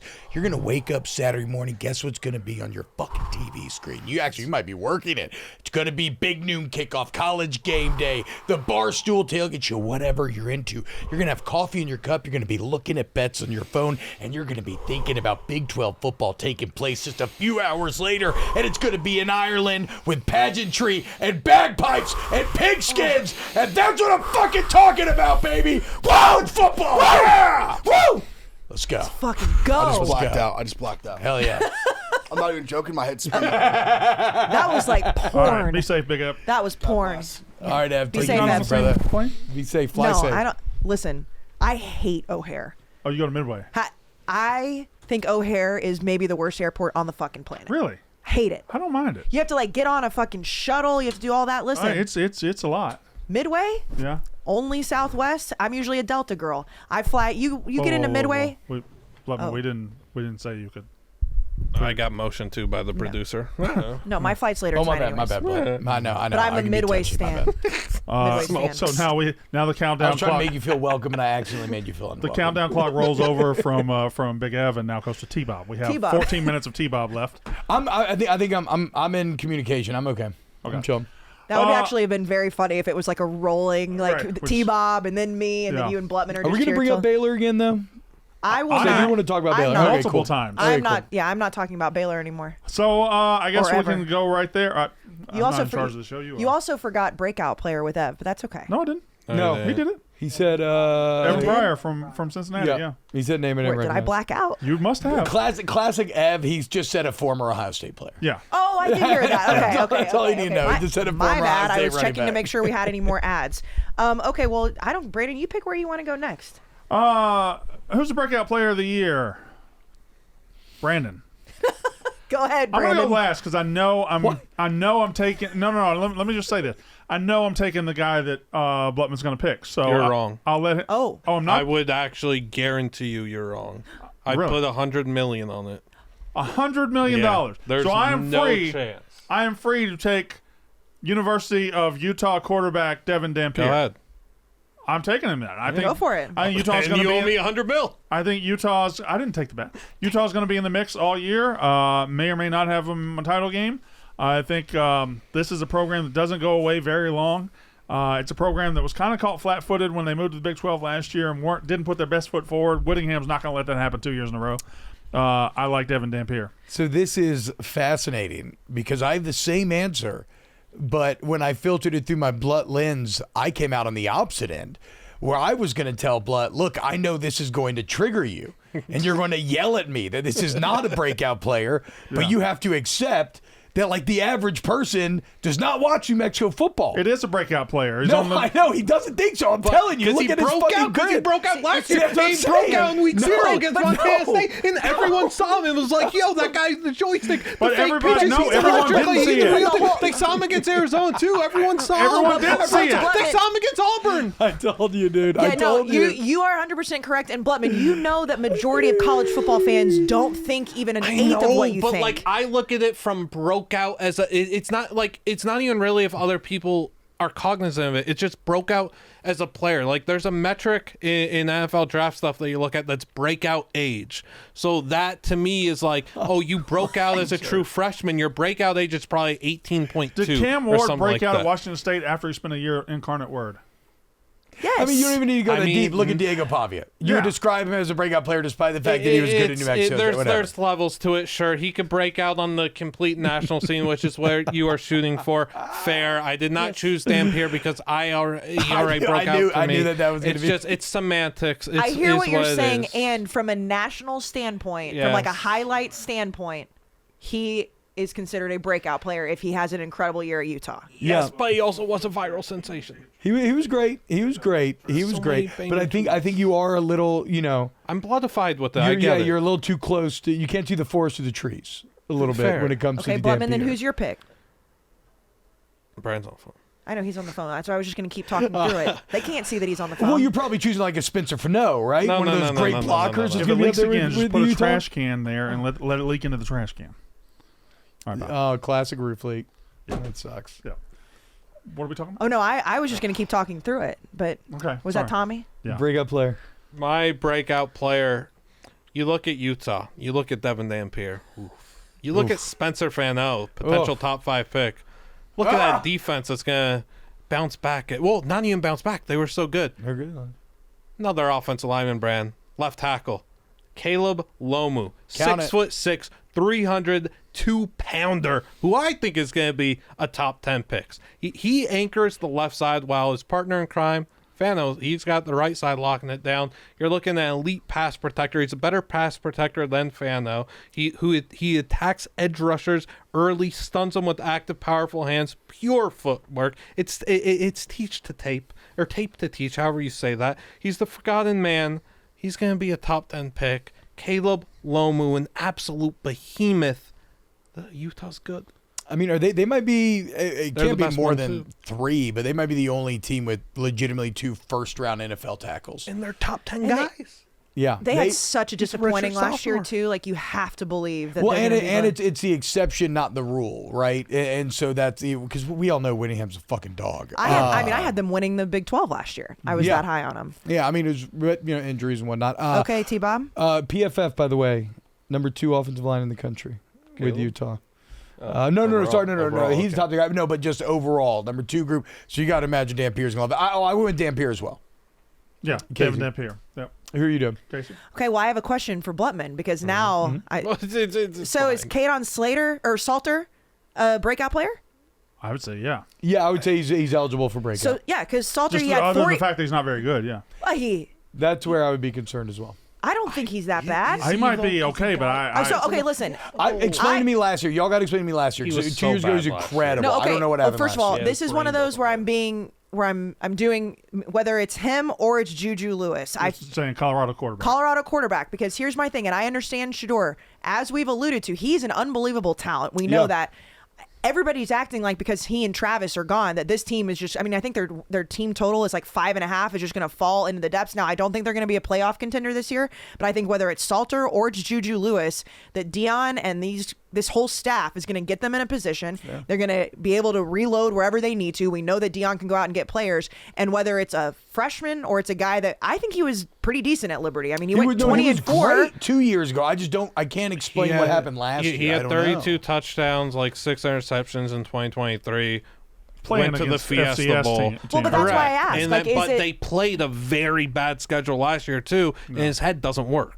Like he couldn't process anything. If there's going to be a guy that can take an FCS quarterback or an FCS guy, now I understand that Shedeur and Travis Hunter wouldn't have been playing the FCS level if it wasn't for Deion. I get that. But this is a team, I do believe, that you can go in, and he did have success 2 years ago, or if it's the 5-star freshman that everybody's super excited about, I think that whoever the Colorado quarterback is going to be the breakout player this year. There's obviously going to be attention on them. There's obviously going to be a ton of media speculation on how good they're going to be with Deion's health, the whole thing. Whoever the Colorado quarterback is going to be a breakout player in 2025. Salter's really talented. Like he was at Tennessee for a bit, and then tore it up at Liberty for a year and a half, and he could bounce back. And I mean, I understand, USC and Lincoln Riley, but the fact that Julian Lewis, Juju, or whatever, I guess it is Juju, but technically Julian. Anyways, the fact that that's where he was going to go, flipped from USC, got all the attention after Shedeur, like following up the coach's son, who's like his prized possession. Like, I don't know. I feel like there's some good energy around the quarterback situation. I would say, to support your point,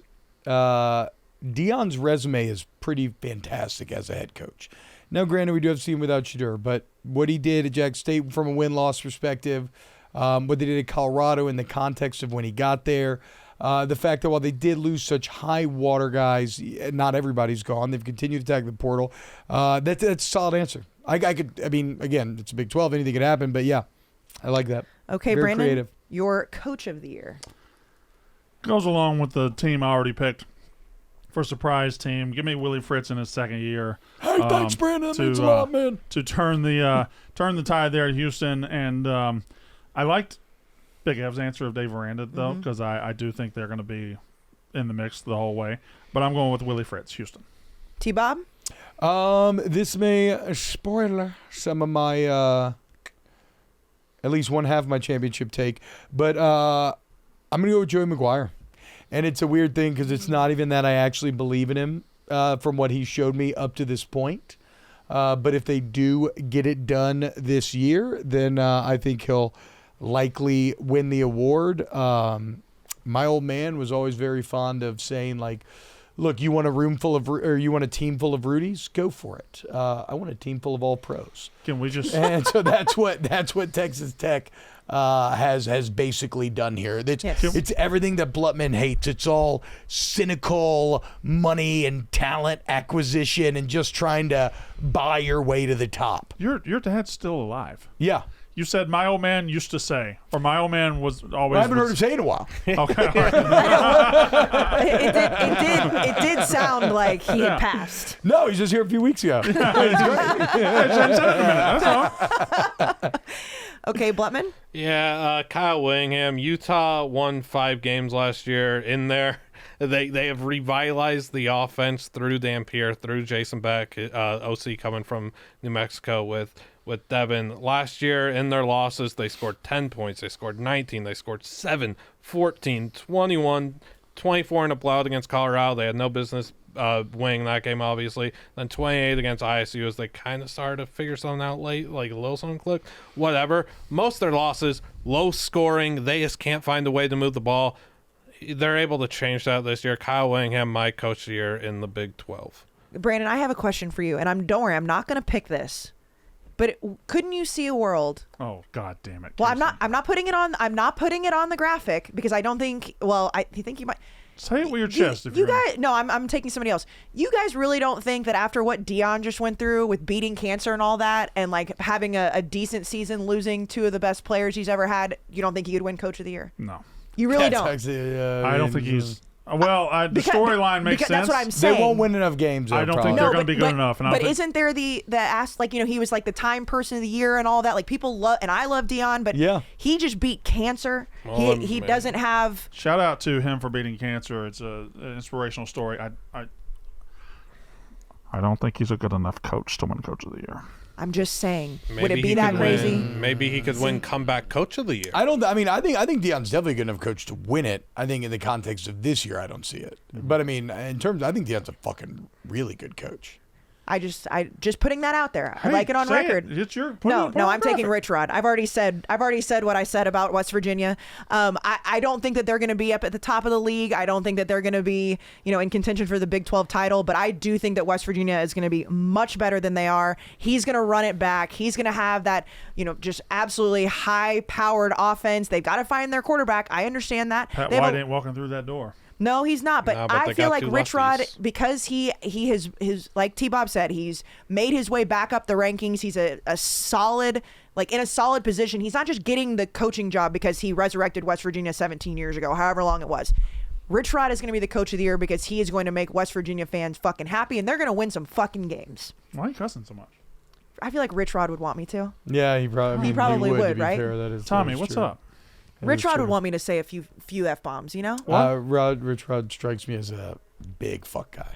Big time. Big fuck boy. While Brando's on the phone, I'd be remiss to bring it up. I'm recording those. I am so excited for West Virginia and Rich Rod's hyper-fast tempo offense. They got to figure something out in the running back room, though. White's good. I really like another running back that they've gotten, but their issue is they have 2 running backs practicing so far. The others can't get a waiver through and are banged up. Yeah, but you need correct. But for Rich Rod's offense, you need multiple backs that are going to go out there and produce. Dior Halbert, I think, is going to be one of those guys. But they got to get their waivers through because he wants to play 3 backs. I agree. And I'm not saying they have all the questions answered because they sure as fuck don't. But I think that if there's going to be a guy to do it, there's no, to me, very rarely do you get a fit for a school and then you get it twice, if ever. And you get it twice with Rich Rod in West Virginia, and I'm here for it. Yeah, I love it. I like it. I also just did not like Neil Brown. I don't know why. I have no reason not to like him. I just he just we love. I thought he was going to be better when he got there. I'm not saying he's a bad guy. We've been to West Virginia. You always remember when we went to West Virginia for the college football show. Fucking love West Virginia. Also, my in-laws, they're all Morgantown, West Virginia natives. So that Rich Rod is the most West Virginia guy. Yes. We went to our first. It was 2019. So it was your first one, right? No, it wasn't my first show. Clemson was my first show. It was second or third. And I always sit to the left of the stage. And we weren't getting as big crowds then as we were getting now. Because it was only our second year to do it. We had a nice crowd in front of us, but then students, or I guess they were students, just fans, had backed the truck up to the left side of the stage and had coolers in the truck that they were sitting on watching it. And I'm just, Dave, I don't know about that take right there. And I glance over here, and this girl sitting on one of the coolers just had the fattest titties out you've ever seen. Did I tell this story the other day on this show? Was the other show with the bus in the West Virginia tits? It's the only place we ever got flashed. That's the only place we ever got flashed. Yeah. It might be the same person. The entire bus almost flipped over. Everybody rushed to one side, and it literally tipped on 2 wheels. It was the only place I ever got flashed. And wasn't there also a male streaker, and there was a guy drinking beer out of an animal head. Yeah. It was titties though? I don't remember the titties. Fat titties. Wow. Let's go, dude.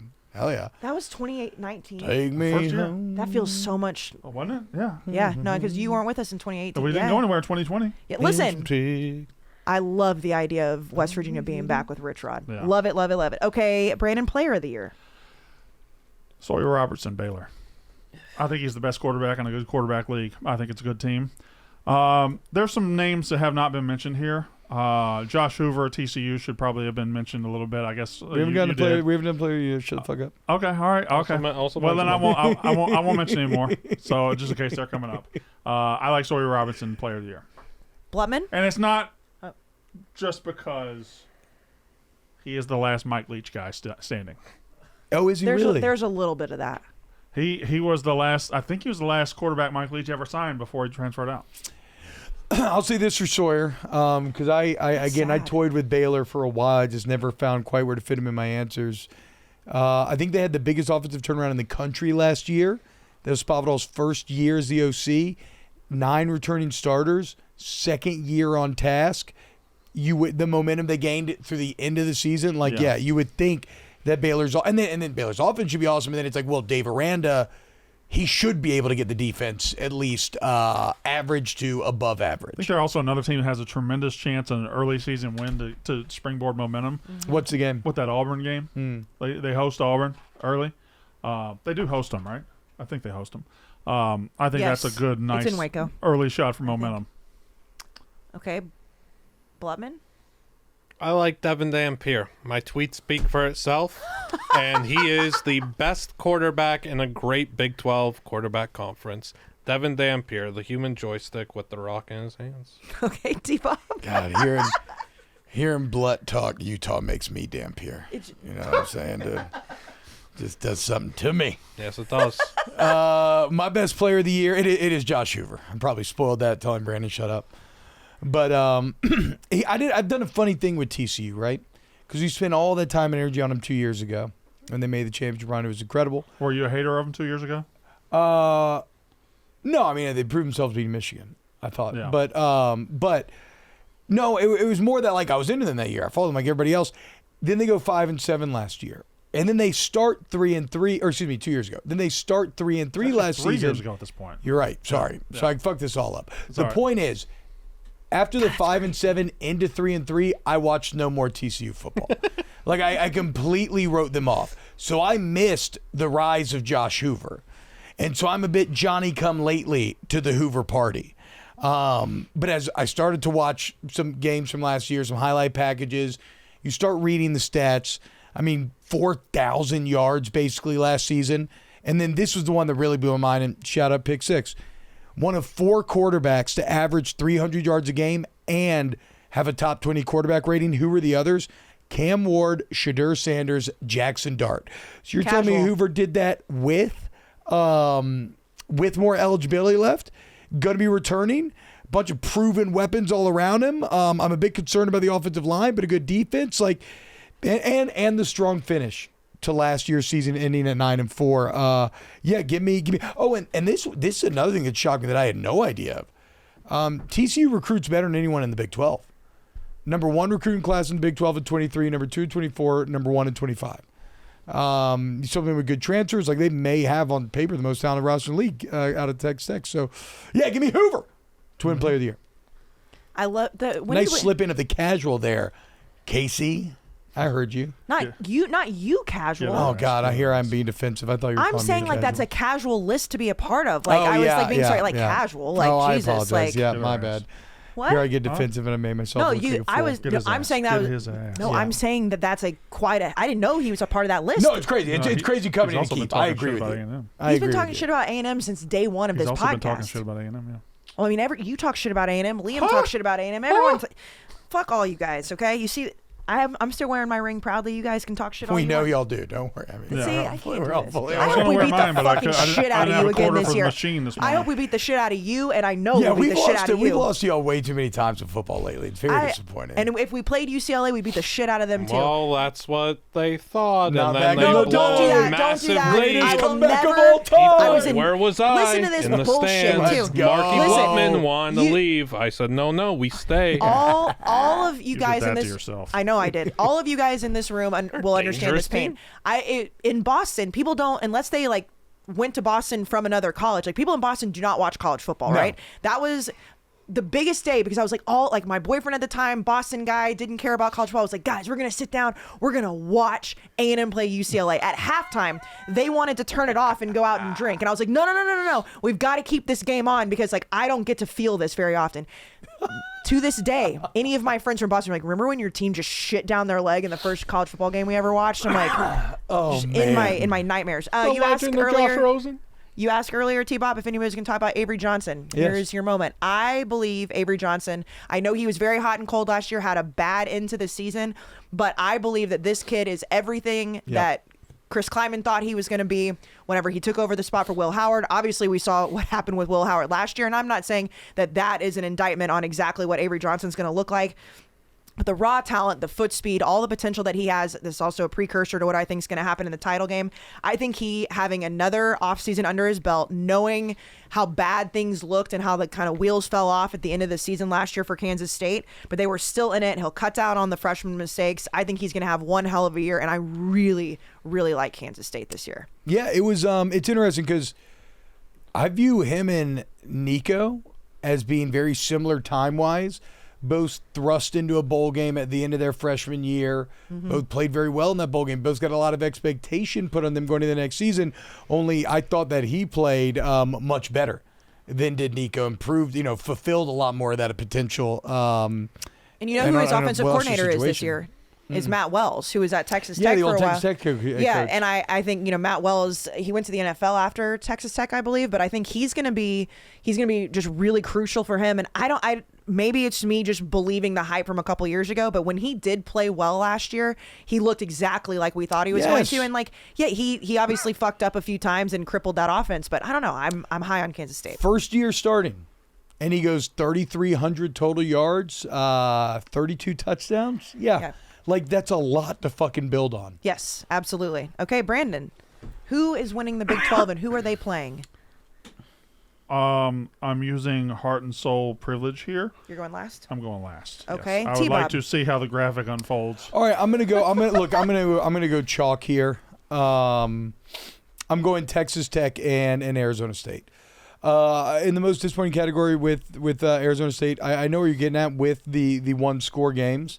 But this team, and here, I mean, this is what I keep going back to. I'm a big believer in returning production, not as a measure of a team is good or not. And Bill Connolly's the one who pointed this out, so I'm stealing his idea. But as to improvement or not. So, yes, that was a team that won a lot of close games last year. However, they have the number 2 returning production in the company behind Clemson. So what that means is they're bringing back everybody. A more mature team that's been in those battles, that is going to know how to avoid those battles against lesser teams this year. The offensive line returns 4 starters. They've got a 7th-year senior at center in Ben Coleman. The guy's been playing college football for a fucking decade. I mean, you return Jordan Tyson and Sam Levitt, a consensus top 10 quarterback in the entire country. Really, the only hang-up is replacing Scadaboo, and it's a big hang-up except that you still have other superstars with which to do that. Like, this is where Levitt and Tyson make their presence felt even more. So give me Arizona State to make the championship, and then give me Texas Tech as well. I believe in the talent. 4th-year starting quarterback, 3rd best defensive line in the country according to PFF. I hate losing Taj Boyd. Mm-hmm. That's going to be massive. Quinn Joyner from USC, I'm not convinced he can pick up all that slack. He's going to have to. I like getting Leftwich, a coordinator from Texas State. I really like this Shell Wood hire Shile Shield. I'm not entirely sure. Bringing him over from Houston. So Texas Tech, Arizona State in the championship. And my winner, I'm going with Arizona State. Okay. Because of the quarterback, because of Kenny Dillingham, and because they appear to be doing their fall camp in the middle of the woods somewhere.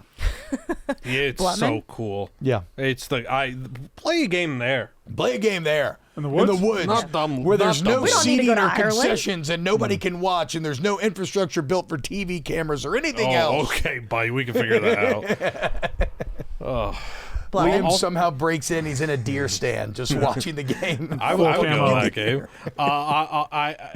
Replacing Scaboo is going to be tough. Kanye Udo, though, and Kayce Brown, that's a sick one, too. Yeah. It's a really good one, too. So this was the easiest thing for me to pick a winner, and it's a very difficult thing for me to pick a runner-up here. The winner of the Big 12 is Utah for me. I think Utah runs the table, goes undefeated. I just think that they're that good. I think that they're going to be a tough round in the playoff, and I don't have Utah PTSD. I've never bought in on Utah. I've stayed away. I've been smart. But I look at this team. I look at that offensive line. It's one of the best offensive lines in the country. They have the best 1-2 punch at left tackle, right tackle. They have the quarterback in Devin Napier is reunited. Just sticking with it with his OC, Kyle Whittingham, one of the best coaches in college football. Yeah. And that defense is going to be sick. It's a tough place to play in Sac Lake City, too. My only question is, what could they get from the receiving core of guys that are kind of underrated and gritty and scrappy and don't have top-end talent? I'm not saying their way. I realize that sounded like I was saying their way. I'm not saying that. What I'm saying is, they're probably white. I feel like they're probably white. Yeah, well, now we know they're white. Okay, well, no. You just put up a billboard, they're white. A lot of deceptive athleticism in that Utah wide receiver room. Coaches on the field. Lunch pail guys. Give them the key to the weight room. You take home to your daughter. Before hey, Brandon. First one in, last one to leave. Wait. No, that's take a nice home thing. to mom. Wait, how do you say it? Sure, are you bringing someone home to bang your daughter? Yeah, that's fine. Yeah, that makes sense. No. Kind of guy you let date your daughter. Thank you. That's what you're going for. Thank you. Hey, son, I like the cut of your jib. Come fuck my daughter. Come on. Girl, get in here. That's so fucked up. Yeah, he's very white. Yeah, that's what you're looking at. You're looking at Ryan Davis, but there's still guys like Tobias Merriweather that can maybe go and finally showcase a top tier game. He was a Notre Dame. Remember, Utah though, again, like they're going to be able to run the rock all over you, man. Fano and Lomu are going to bulldoze dudes out the way. Wayshawn Parker, very talented running back. They have a deep running back room. They Pierce going to be able to play make with his legs, with his arm. It's going to be a very tough offense to stop. Utah, Big 12 champion. I don't know who would pick a runner-up between if they're going to beat ASU or TCU, because I am all in on TCU. Jordan Dwyer at receiver for TCU, coming over from Idaho. Massive weapon for the hoofster. Give me ASU. Utah over ASU. Oh, wait. Okay, Utah over ASU. Okay, yeah. Yeah, Utah over ASU. God, I really actually like your Utah pick, dude. They're going to run, and then you're going to try to load up the box, and Dan Pierre's going to put it I think they go undefeated. I don't see a loss. Okay, so I'm also going to put ASU in the title game. Yeah. I love them. I think Sam Levitt's going to be amazing. I don't think they're going to take too much of a drop-off like we've said. However, they are going to lose to Kansas State. I'm buying into Kansas State. I know I've already talked about Avery Johnson, but they hit the portal so hard to go out and get some wide receivers. They have all 4 of their tight ends back, all 4 of their tight ends who did – what, Liam? What? Oh, I thought you rolled your eyes at me. What? I was like, their tight end room is oddly good. It's oddly good. First 5-star in school history signed as well. A lot of coaches on the field, guys, you'd take home to your daughter. No, so all 4 of their tight ends are back. All 4 of them scored last year. That's crazy. They've got a solid backfield. Their backfield could arguably be one of could be their strength outside of Avery Johnson. I love this team. I like the Matt Wells. I guess I don't know if it's a hire. I get what's the word I'm looking for? When you get promoted up to offensive coordinator. Kansas State. Give me the Kansas State Wildcats to win the Big 12. It's not as, if not now, win as the Joey McGuire situation for, I always want to say Kleiman. Yeah. But it kind of is. Yes. Having a third, or maybe second-year starter, but third-year player in Avery Johnson, all the other elements. As you said, number 1 in game grade over the last 3 years. So they've been knocking on the door. They just got to break through. I know. Oh, God. Brandon Walker's about to say his champion, and I know out there all across the country, dicks are hard in anticipation of what I'm going to say. Dicks around this country are hard, wondering what I'm about to say right now. And let me talk to your dicks. Yeah. Hey, T-Bob, let me talk to that penis. Hey, cock. Yes. You want to have better sex? Yeah, not sure. Well, you need Blue Chew. You need Blue Chew. Why is your cock animal from the Muppets? Can I fuck your daughter, bro? All right, everybody relax. Have better sex with Blue Chew. Blue Chew is the original brand offering chewable tablets for better sex. These erection-enhancing tablets help men achieve stronger, harder, and longer-lasting erections for sexual activities. It's not just about getting hard, it's about staying hard. Blue Chew is built for both. Guys, be ready for when she needs it and get your first month of Blue Chew free. Great sex is a few clicks away. Sign up at BlueChew.com. Consult with one of their licensed medical providers. Once you're approved, you'll receive your prescription within days. Blue Chew tablets are made in the USA, prepared, and shipped directly to your door. The best part is all done online. That means no visits to the doctor's office, no awkward conversations, and no waiting in line at the pharmacy. Guys, this isn't just about performance. This is about legacy, our third legacy. When you lay it down with Blue Chew, you're not just making memories, you're shifting paradigms. Elevate your bedroom game and become a case study in evolution. Discover your options at BlueChew.com. Brandon, I don't want to be the bearer of bad news here, but I fear I must. You said that you made everybody's dicks hard in anticipation of your pick, right? Yes. You just hurt Blue Chew's business. So, way to go. Good luck keeping that as a sponsor. Well, T-Bob, that's the funny thing about me. My picks for conference champions are sponsored by Blue Chew.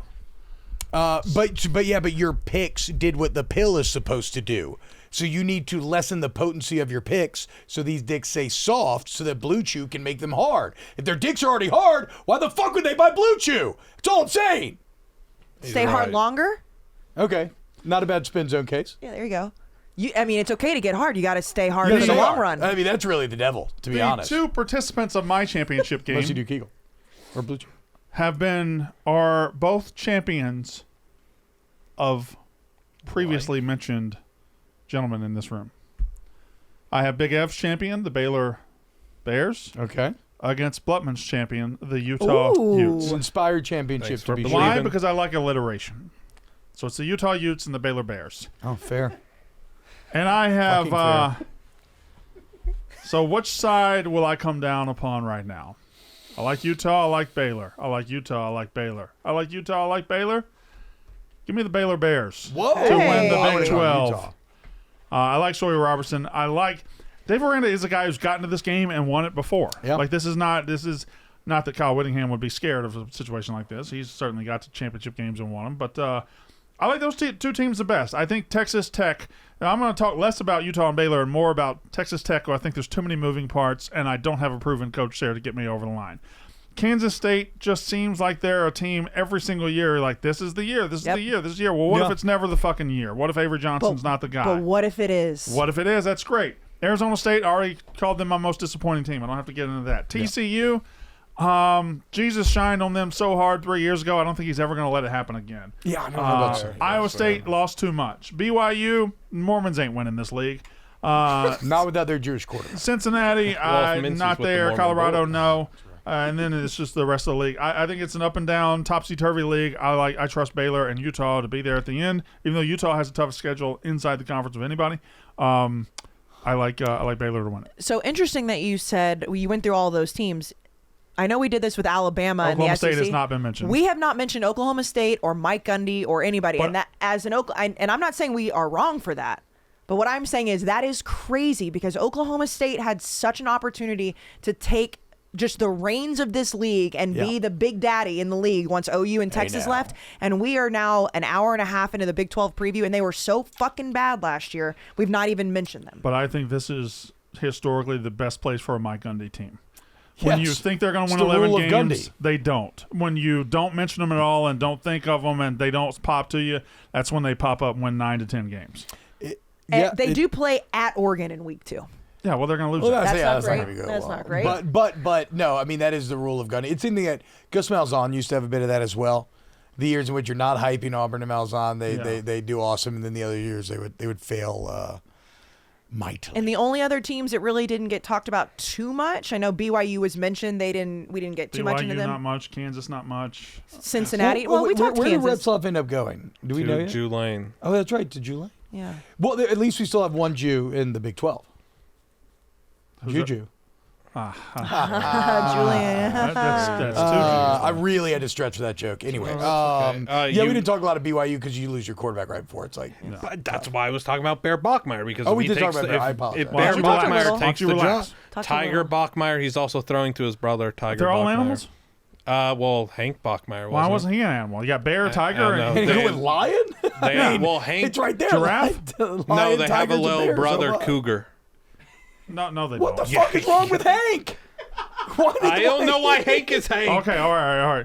You got tiger, bear, and cougar. What would the fourth? This is like an ACT question. Okay. If the first 3 names are cougar, tiger, and bear, what would the fourth? Well, it's got to be lions, right? Because you don't think like lions, tigers, and bears. It has to be a name Maybe that's like I a messed name. up. Like Maybe you would it's never. not cougar. Okay, so you wouldn't name somebody lion. There's I Bear agree. Bryant. There's other bears. There's a. But you would name somebody Rhino cougar. Bachmeier. I kind of. I could be. I don't. It might not be cougar.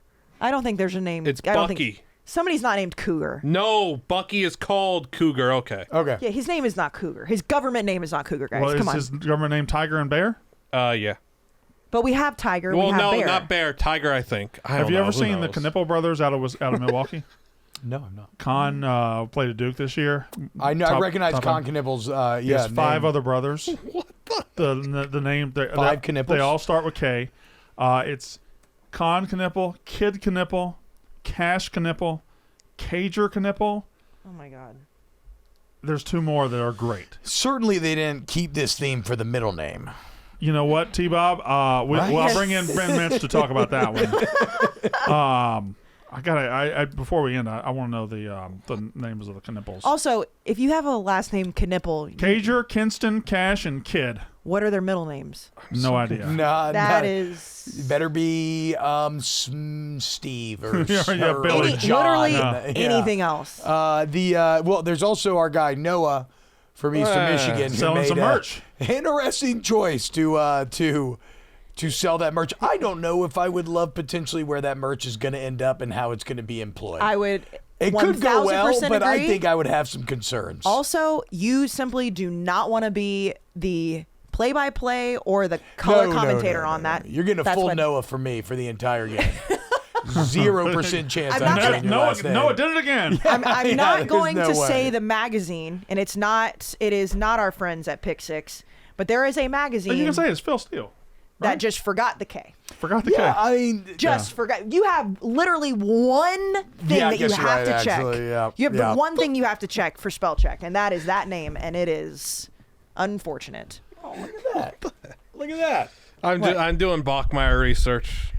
Bachmeyers are thespians. So the real names aren't the bear, the cougar, the tiger, but I don't know why Hank doesn't have an animal name. Tiger Bachmeyer, the wide receiver who transferred in from Stanford, where Bear was going to go, and then just they lose their customer, and it's going to go BYU play with Tiger.